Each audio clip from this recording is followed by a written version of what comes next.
रात के 2 बजे थे। दिल्ली कैंट की सुनसान सड़क पर मैं अकेला गाड़ी चला रहा था। तभी अचानक सफेद साड़ी पहने एक औरत ने हाथ देकर मुझसे लिफ्ट मांगी। मुझे नहीं पता था वो इंसान नहीं थी। ये कहानी है रोहित की, जो गुड़गांव से लेट नाइट ऑफिस का काम खत्म करके वापस आ रहा था। रूट शॉर्टकट था और शॉर्टकट जाता था दिल्ली कैंटोनमेंट के जंगल वाले एरिया से। रात अंधेरी थी। स्ट्रीट लाइट्स कुछ जगह जल रही थी, कुछ ब्लिंक कर रही थी। रोड ऑलमोस्ट खाली। अचानक मेरी नजर सड़क के किनारे खड़ी एक औरत पर पड़ी। सफेद साड़ी, खुले बाल, चेहरा नीचे झुका हुआ। रोहित ने पहले इग्नोर करने की सोची, पर जैसे ही गाड़ी पास से निकली उस औरत ने धीरे से सर उठाया। उसकी आंखें सीधा रोहित की आंखों में। गाड़ी के अंदर एसी ऑन था, फिर भी रोहित को ठंड का एहसास हुआ। और फिर वो औरत हाथ हिलाकर लिफ्ट मांगने लगी। रोहित के दिमाग में 2 आवाज थी, मत रोक, ये वही कहानी वाली औरत हो सकती है। अगर कोई सच में हेल्प चाहता हो तो। उसने ब्रेक दबा दिया। वो चुपचाप पिछली सीट पर आकर बैठ गई। मैंने रियर व्यू मिरर में देखा, उसका चेहरा अब भी नीचे झुका हुआ था। रोहित ने पूछा, कहां जाना है? कोई जवाब नहीं, सिर्फ हल्की सी सर्दी भरी सांस की आवाज।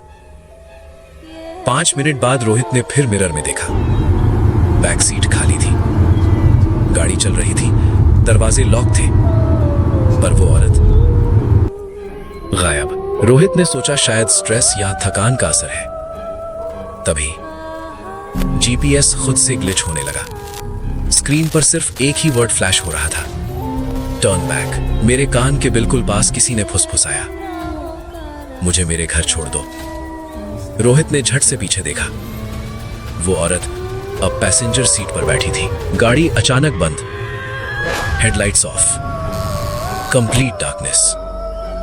सिर्फ एक चेहरा बिल्कुल पास, सफेद, आंखें काली। उसने धीरे से कहा, मैं हर रात लिफ्ट मांगती हूं, क्योंकि जिस रात किसी ने मुझे लिफ्ट नहीं दी, उसी रात मेरी मौत हो गई थी। उसी रात मेरी मौत हो गई थी। रोहित चीखना चाहता था, पर आवाज नहीं निकली। सुबह news headline, Delhi cantt road पर एक और कार मिली। ड्राइवर शॉक की हालत में बार बार बस एक ही बात बोल रहा था, मैंने उसे घर नहीं छोड़ा, मैंने उसे घर नहीं छोड़ा। लेकिन असली ट्विस्ट, पुलिस ने सीसीटीवी चेक किया। कार में रोहित के अलावा कोई नहीं था, पर रियर सीट पर मिट्टी से बने हुए गीले पैरों के निशान थे। और सबसे डरावनी बात, वो पैर उल्टे थे। अगर कभी देर रात दिल्ली कैंट की सड़क पर सफेद साड़ी में कोई औरत लिफ्ट मांगे, तो याद रखना, शायद वो अपने घर नहीं, तुम्हें अपने साथ ले जाना चाहती हो।